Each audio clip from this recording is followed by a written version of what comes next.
مسجد نبوی کے کونے میں ایک شخص بیٹھا دعا مانگ رہا تھا، اور اس کے لفظ کیا تھے؟ اللہم انی اسألک بانک انت اللہ لا الہ الا انت الاحد الصمد الذی لم یلد ولم یولد ولم یکن لہ کفوا احد۔ اے اللہ، میں تجھ سے اس لیے مانگ رہا ہوں کہ تو میرا اللہ ہے۔ میرے والد گرامی فرمایا کرتے تھے کہ اگر بیٹا باپ سے کہے کہ ابو جی میں آپ سے اس لیے مانگ رہا ہوں کہ آپ میرے ابو لگتے ہیں، تو باپ کو پھر اپنا وجود بیچ کے بھی کچھ دینا پڑا، ضرورت پوری کرنی پڑے تو کرے گا کہ میں بیٹا ہوں تو آپ سے ہی مانگنا ہے، ہمسایوں سے تو نہیں جا کے مانگنا۔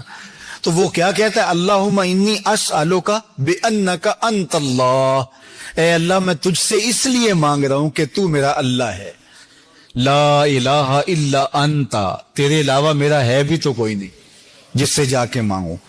اللہ انت الاحد الصمد الذی لم یلد ولم یولد ولم یکن لہ کفوا احد۔ وہ اللہ کے مبارک ناموں کا واسطہ دے کے اللہ سے عرض گزار ہوتا ہے۔ تو اللہ کے محبوب علیہ السلام نے دیکھا اور ایک صحابی کو کہا، وہ جو کونے میں بیٹھ کے مانگ رہا ہے اسے جا کے بتا دو کہ اللہ نے تمہاری دعائیں قبول کر لی۔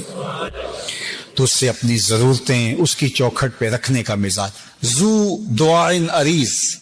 اللہ تعالیٰ نے اپنے عبد خاص کی ایک تعریف بیان فرمائی کہ وہ اللہ کے حضور لمبی دعائیں کرتا ہے۔ اللہ اکبر، لمبی دعائیں اس کے حضور۔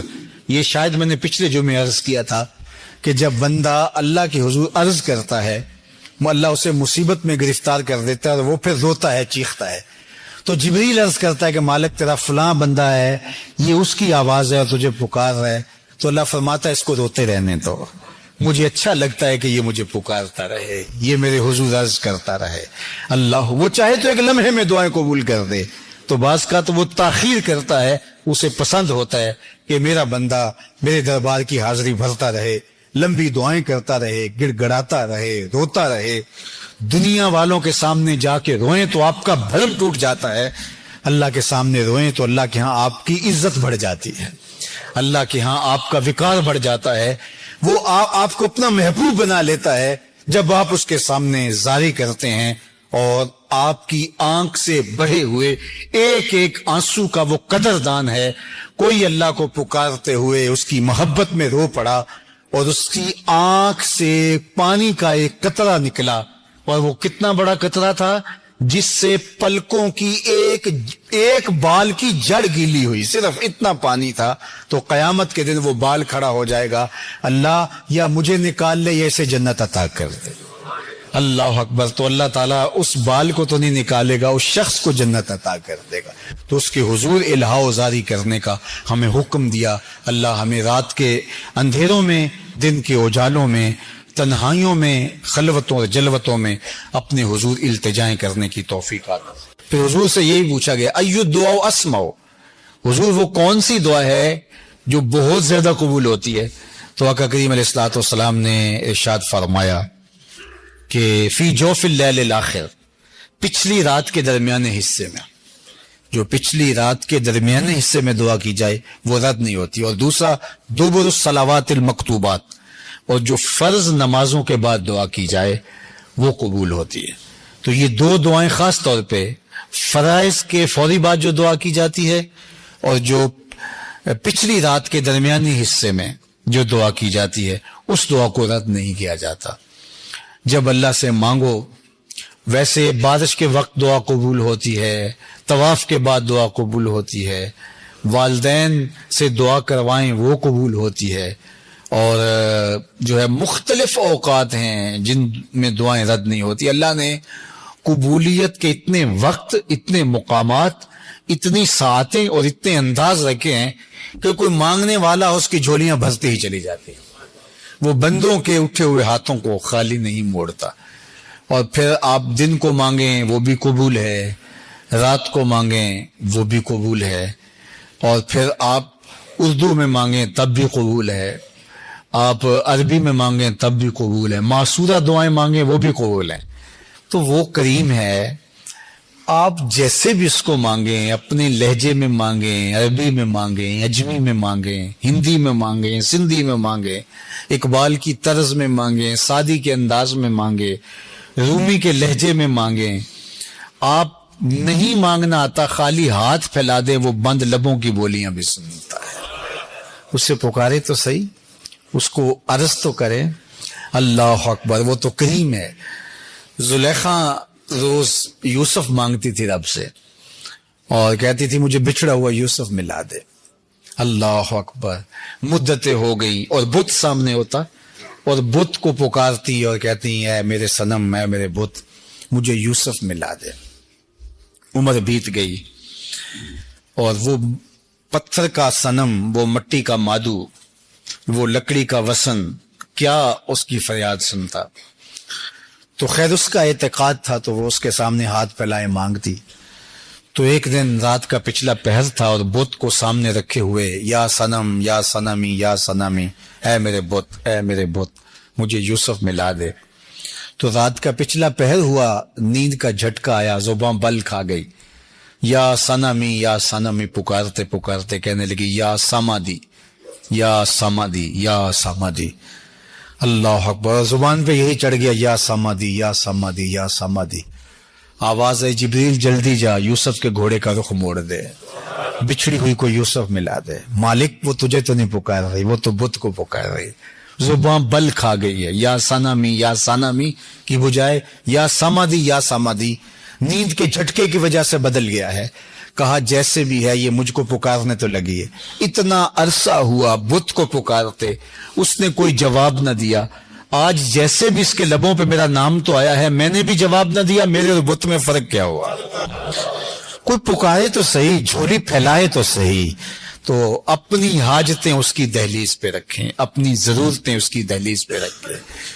ہمارے کتنے سوال ہیں, کتنی آرزویں ہیں, کتنے دل میں پیدا ہونے والی تمنائیں ہیں. اگر دنیا کے سامنے رکھیں, دنیا مذاق اڑائے ہمارا, لیکن مالک کے سامنے ساری ضرورتیں سجدے میں رکھ کر کے عرض کرتے ہیں, وہ ہمارا مذاق نہیں اڑاتا بلکہ ہماری ضرورتوں کی کفالت کرتا ہے. جب بندہ اللہ کا ذکر کرے, اللہ کی یاد کرے, اللہ کا نام لے, تسبیح پڑھے, تحلیل کرے, تکبیر کرے اور دیگر کلمات خیر کہے, قرآن مجید کی تلاوت کرے اور نمازیں پڑھے, یا جتنے بھی اعمال خیر ہیں جو ذکر کے زمرے میں آتے ہیں, جب وہ اللہ کا ذکر کرے تو اس کے دل میں ایک فرحت اور ایک خوشی محسوس ہو. یعنی طبیعت میں گھٹن نہ ہو, طبیعت کے اندر بست کی کیفیت ہو, قبض کی نہ ہو. تو یہ سمجھ لو کہ اس کا اللہ اس کے ماضی کے عمل قبول کر چکا ہے, اور اس کو اس لیے ذکر سے وحشت نہیں ہے. کچھ لوگ ہیں وہ کہتے ہیں میں بس ذکر کرنے لگ جاتا ہوں, میرے دل کو کچھ ہونے لگ جاتا ہے. تو یہ جو گھٹن کا پیدا ہو جانا ہے, اس پر رجوع چاہیے, اس پر توبہ چاہیے. اس کا بھی علاج ہے. اگر کوئی ایسا شخص ہے کہ جب وہ کہتے ہیں کہ میں بڑے شوق سے قرآن مجید کھولتا ہوں تو بس بڑا مشکل ہو جاتا ہے میرے لیے, تسبیح پکڑتا ہوں تو مشکل ہو جاتا ہے. کئی لوگوں کو سارے کام اس وقت یاد آ جاتے ہیں, یا میں ابھی بیٹھا ہوں تو فوری دستک ہو جاتی ہے, کوئی آ جاتا ہے. تو اس کے لیے حالات پیدا نہیں ہوتے, اور اگر وہ کچھ پڑھے بھی تو اس کے لیے فرحت کی کیفیت پیدا نہیں ہوتی. تو اس کا حل یہ ہے کہ لا حول ولا قوت الا باللہ, اس کو بار بار پڑھے, چونکہ یہ پڑھنے سے جو ہے وہ اللہ تعالیٰ اس کو حفاظتوں کا حصار عطا کرے گا اور بیماریاں دور کرے گا. یہ روحانی بیماری ہے, لیکن اگر نیکی کرنے سے فرحت ملتی ہے اور خوشی نصیب ہوتی ہے تو یہ اس بات کی دلیل ہے کہ اللہ جل شانہ نے اس کے لیے آسانیوں کے راستے کشادہ کر دیے ہیں, اور فرمایا کہ الا بذکر اللہ تطمئن القلوب, کہ اللہ کا ذکر جو ہے دلوں کو طمانینت, سکون بخشتا ہے. تو یہ تو طے شدہ حقیقت ہے, امر واقعہ ہے کہ ذکر الہی فرحت قلب کا سبب ہے. اور اگر فرحت نہیں ہے تو پھر مسئلہ ہے. یعنی آپ میٹھی چیز اگر زبان پہ رکھیں گے تو اس کی حلاوت محسوس ہوگی, اس کی مٹھاس سے آپ ایک خوشگوار فرحت محسوس کریں گے, لذت کام و دہن کی تسکین کا ساما بنے گی وہ چیز. لیکن اگر آپ کوئی میٹھی چیز اپنے منہ پہ رکھتے ہیں تو آپ کو کچھ بھی محسوس نہیں ہوتا, الٹا آپ کو تلخی ہونے لگ جاتی ہے. تو پھر اس کا مطلب ہے کہ آپ کو کوئی مسئلہ ہے، صفرا کی کوئی تہ چڑھ گئی ہے زبان کے اوپر اور وہ اتنی دبیز ہے کہ وہ قوت ذائقہ کو روک رہی ہے، تو اللہ کا ذکر کرنے سے حلاوت نہیں ملتی، طمانینت اس کا لازمہ ہے، اور اگر نصیب نہیں ہوتی تو پھر اس کا مطلب سیدھا سیدھا یہ ہے کہ کوئی پردہ چڑھ گیا ہے دل کے اوپر، تو اس کے مداوے کی صورت کرنی چاہیے، توبہ کرنی چاہیے، لا حول ولا قوت الا باللہ العلی العظیم پڑھنی چاہیے۔ اپنی امت کو وصیحت کرتے ہوئے فرمایا سددو، کہ تم میانہ روی اختیار کرو، تم اعتدال کی راہوں پہ گامزن رہو۔ فرمایا کہ یسرو ولا تعسرو، بشرو ولا تنفرو، 4 چیزیں ارشاد فرمائی۔ کہا لوگوں کے لیے آسانیاں پیدا کرو، مشکلیں پیدا نہ کرو، لوگوں کو خوشخبری دو، لوگوں کو نفرت نہ دلاؤ۔ حضرت ابو مسعود انصاری رضی اللہ تعالیٰ عنہ فرماتے ہیں کہ مدینۃ المنورہ میں ایک امام صاحب تھے جو بہت لمبی قرات کرتے تھے، تو ایک صحابی حضور کی خدمت میں ان کی شکایت لے کر آئے اور کہا کہ حضور ہمارا امام بہت لمبی قرات کرتا ہے، اور اگر یہ سلسلہ یوں جاری رہتا ہے تو میں جماعت سے نماز نہیں پڑھ پاؤں گا۔ تو آقا کریم علیہ الصلوۃ والسلام شدید غصے میں آئے، بلکہ حضرت ابو مسعود انصاری رضی اللہ تعالیٰ عنہ فرماتے ہیں کہ واعظ کے باب میں نے زندگی میں حضور کے چہرے پہ اس طرح غصہ کبھی نہیں دیکھا تھا۔ تو آقا کریم علیہ الصلوۃ والسلام نے فرمایا انکم منفرون، تم لوگوں کو جو ہے وہ متنفر کر رہے ہو۔ حالانکہ نماز کے اندر لمبی قرات کی جا سکتی ہے، لیکن جب بچے ہوں، بوڑھے ہوں، بیمار ہوں صفوں میں، تو اس وقت لمبی قرات نہ کی جائے، چونکہ ان کو اذیت ہوگی، ان کو تکلیف ہوگی، ان کے لیے کھڑا رہنا مشکل ہوگا۔ اس طرح رش ہو، لمبی کثرت کے ساتھ لوگ ہوں، تو اس میں امکان زیادہ ہوتا ہے کہ اس میں ضعیف اور کمزور بھی ہیں۔ آپ یہاں عید کی نماز پڑھانے کھڑے ہوئے ہیں، جمعہ کی نماز پڑھانے کھڑے ہوئے، اے سی چل رہے ہیں، گرم موسم ہے، صرف ہال میں لوگ موجود ہیں، تو ٹھیک ہے آپ لمبی قرات کر لیجئے اگر سارے نوجوان ہیں، لیکن اگر باہر لوگ دھوپ میں بھی کھڑے ہوئے ہیں، رش اتنا ہو گیا ہے، تو آپ جو معمول کی قرات کرتے ہیں اس سے بھی مختصر کیجئے۔ آپ یہ نہ سوچئے کہ میں یہاں کھڑا ہوں اور میں تو 15 منٹ کی نماز میں بھی، لیکن وہ جو دھوپ میں صفیں بچھائے کھڑے ہیں اور گرمیوں کی دھوپ ہے تو وہ ان کا خیال کیجئے۔ اللہ کے محبوب علیہ السلام نماز میں قرات اعتدال کے ساتھ ہی فرماتے، لیکن کبھی ایسا ہوتا کہ خواتین جب آتی تو ان کے ساتھ بچے بھی ہوتے، تو وہ پیچھے بٹھا کر کے بچوں کو، تو صفوں میں نماز کے لیے جب کھڑی ہوتی تو کوئی بچہ رونے لگتا تو ماں کا دل اس کی طرف مائل ہونے لگتا، تو آقا کریم قرات مختصر فرما دیتے کہ ماں کے دل میں بچے کا خیال آ رہا ہے اور اس کو بچے کی بے چینی ہو رہی ہے۔ تو یہ ہمارا دین ہے۔ ہم کہتے ہیں نہیں آپ جو مرضی کریں، ہم تو ایسے ہی کریں گے، تو یہ لوگوں کو متنفر کرنے والی بات ہے، لوگوں کو دور کرنے والی بات ہے۔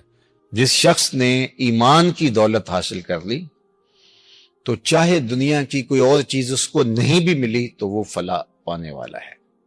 اور چیزیں دنیا کی اگر اس کو میسر آ جاتی ہیں تو وہ سونے پر سہاگے کا کام ہے، لیکن فرض کرو اس کو اور کچھ بھی نہیں ملتا، صرف ایمان، تو نفس ایمان فلاح کی ضمانت ہے۔ اسود الرائی، رائی عربی میں کہتے ہیں چرواہے کو، اسود کہتے ہیں کالے رنگ کو۔ کالے رنگ کا ایک چرواہا تھا، اسود نام سے، نام بھی اسود پڑ گیا تھا۔ کالے رنگ کے لوگوں کو لوگ کالو کہہ دیتے ہیں ہمارے ہاں، تو اس طرح عربی کے اندر بھی اسود کو کہتے ہی اسود تھے۔ تو پھر جو آزاد لوگ ہوتے ہیں ان کے تو نام ہوتے ہیں، تو غلاموں کے تو پھر لوگوں کی مرضی سے نام ہوں گے نا، جو لوگ ڈال دے۔ تو اس کا نام بھی اسود پڑ گیا اور تھا بھی کالے رنگ کا۔ تو حضور علیہ الصلوۃ والسلام ایک غزوے پہ تشریف لے گئے تھے اور یہ اپنی بکریاں لے کے گزرا، اور اس کی نظر حضور کے چہرے پر پڑی۔ آقا کریم کو دیکھا، حضور نے دعوت دین دی تو اس کے دل میں ایمان اتر آیا، تو اس نے حضور علیہ السلام کے ہاتھ پہ بیعت اسلام کی اور عرض کی کہ حضور اب میں تو کہیں کا جانے کا نہیں ہوں، اب ان بکریوں کا کیا کروں، یہ تو میرے مالک کی بکریاں۔ تو فرمایا کہ تم ان کو اس کے باڑے کی طرف ہانک دو، جب آخری بکری اس کے باڑے میں چلی جائے تو تم پلٹ آنا۔ تو وہ گئے اور جا کے بکریوں کو اس کے باڑے کے اندر ہانکا، جب آخری بکری اندر چلی گئی، پھاٹک بند کیا تو واپس آ گئے۔ اتنے میں جنگ کا بازار گرم ہو چکا تھا، گمسان کی لڑائی شروع ہو چکی تھی۔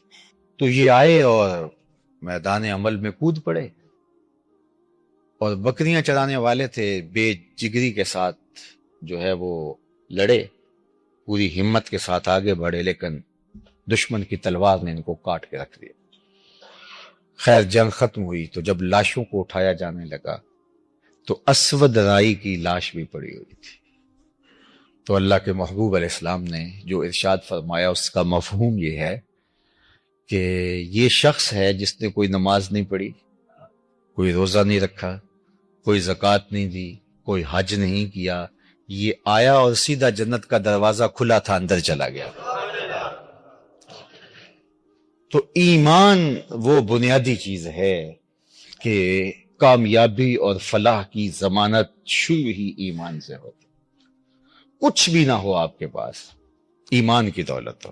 اللہ اکبر۔ اور یہ ایمان ہمیں کسی قیمت سے نہیں ملتا، یہ اللہ کی توفیق سے ملتا ہے۔ بڑے بڑے سمجھدار لوگ، ابو جہل کو ابو الحکم کہتے تھے، دانائیوں کا سر چشمہ، پرے پنچایت کا آدمی تھا، بالوں کی کھال ادھیڑ لیتا تھا، معاملہ فہم تھا، باتوں کی تہ تک پہنچنے کا فن جانتا تھا، لیکن نہیں پہنچ سکا۔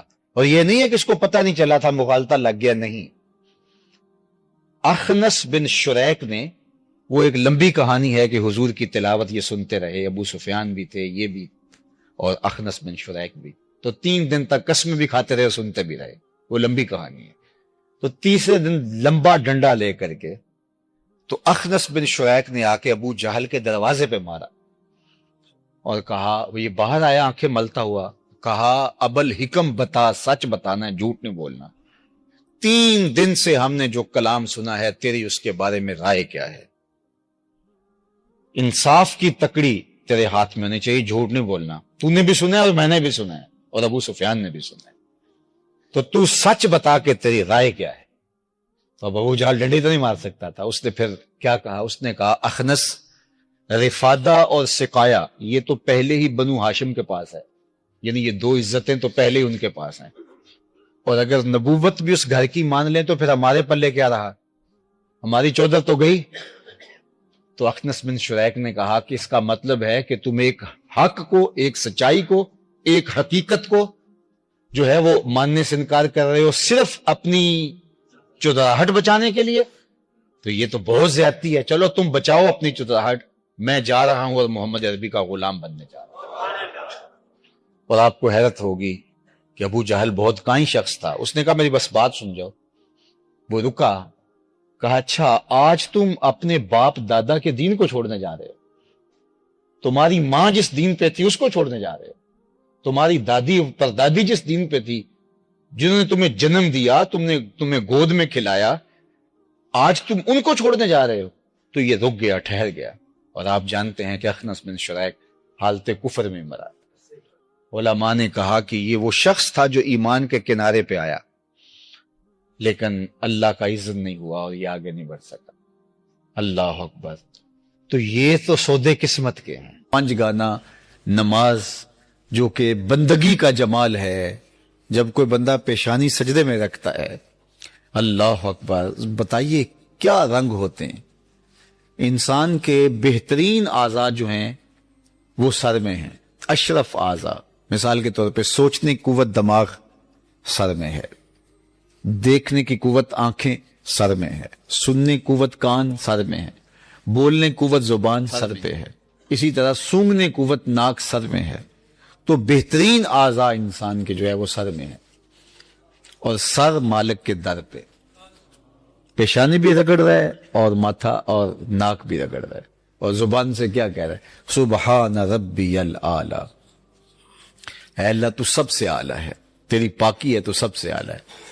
اپنا عمل کیا ہے کہ اپنے اشرف اعضاء کو خاک پہ رکھ کے، زمین پہ رکھ کے، فرش پہ رکھ کے ناک اور ماتھا رگڑ کے اپنی عجز، اپنی عاجزی کا، اپنے عجز کا اظہار کر رہا ہے کہ میرے سے جو ہے اس سے بڑھ کر اور کیا ہو کہ میں نے اپنی پیشانی دہلیز پہ رکھ دی. تو اپنے عجز کا اظہار کیا ہے کہ اس کائنات میں میرے سے نیچا کوئی نہیں، اور زبان سے کہا سبحان ربی الاعلیٰ، مالک تیرے سے اونچا کوئی نہیں، تو سب سے اعلیٰ ہے. اور جب عمل اس کا یہ ہے اور قول یہ ہے کہ عملاً بتا رہا ہے کہ میں جو ہے وہ عاجز ترین ہوں، اور پھر اللہ کی الوہیت کا اقرار کرتا ہے اور اس کی الوہیت کا اقرار کرتا ہے، تو بتائیے اس کی کتنی رحمتیں بندے پر اترتی ہیں. بلکہ روایت میں آتا ہے کہ اگر بندے کو یہ پتہ چل جائے کہ سجدے میں کس قدر اس کے اوپر رحمتیں اترتی ہیں تو وہ سر ہی نہ اٹھائے، اگر اس کو یہ پتہ چلے کہ رحمتیں کتنی اتر رہی ہیں. اور ایک روایت میں آتا ہے کہ جب بندہ نماز کے لیے وضو کر کے مسجد میں آ کے کھڑے ہونے لگتا ہے تو فرشتے عرض کرتے ہیں کہ مالک یہ بندہ تیرے حضور سجدہ ریز ہونے جا رہا ہے. تو فرمایا جاتا ہے کہ یہ میرے حضور جا رہا ہے نا، تو جس طرح اس نے وضو کر کے اپنے بدن کو پاک کیا ہے، کپڑے بھی صاف پہن کے آیا ہے، تو اب میرے حضور کھڑا ہونے لگا ہے، چلو اس کے گناہ بھی اتار لو، تاکہ یہ ایک سائیڈ پہ رکھ دو گناہ، اور تاکہ یہ گناہوں کے بغیر نماز پڑھ لے. تو وہ سجدہ کرتا ہے، نماز پڑھتا ہے، اور پھر جب نماز پڑھ کے واپس جانے لگتا ہے تو فرشتے اذن طلب کرتے ہیں، مالک اب اس نے نماز پڑھ لی ہے، فارغ ہو گیا، اب وہ جو گناہ اس کے بدن سے اتار کے ایک طرف رکھے تھے کہ یہ یکسو ہو کے رب کو سجدہ کر لے، تو دوبارہ اس کے جسم کے ساتھ وہ جوڑ دے. تو فرمایا جاتا ہے اترے ہیں تو اترے ہی رہنے دو. اللہ اکبر. حضرت عثمان رضی اللہ تعالی عنہ فرماتے ہیں، یہ عثمان غنی نہیں ہے، اور سے ابھی عثمان نام کے، یہ کہتے ہیں کہ میں حضرت سلمان فارسی کے ساتھ کسی سفر میں تھا، تو راستے میں ایک درخت آیا جس کی شاخوں کے پتے زرد ہو چکے تھے خزاں کی وجہ سے.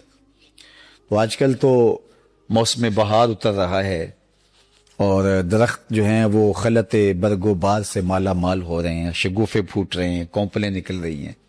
لیکن جب خزاں کا موسم آتا ہے تو درختوں کے پتے زرد ہو کے پھر معمولی ہوا سے بھی جھڑنے لگتے ہیں. تو خزاں کا موسم تھا اور درخت کے پتے زرد ہوئے تھے، تو حضرت سلمان فارسی آگے بڑھے اور ٹہنی کو پکڑ کے یوں جھٹکا دیا، تو جتنے بھی پتے تھے وہ گر گئے اور شاخ خالی ہو گئی.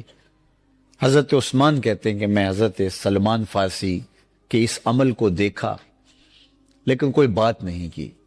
تو انہوں نے خود ہی مجھے کہا کہ اے عثمان، تو نے مجھے پوچھا نہیں کہ میں نے ایسا کیوں کیا ہے. تو میں نے کہا بتا دیجیے آپ نے ایسا کیوں کیا ہے. تو کہا ایک دن میں حضور علیہ السلام کے ساتھ سفر میں تھا.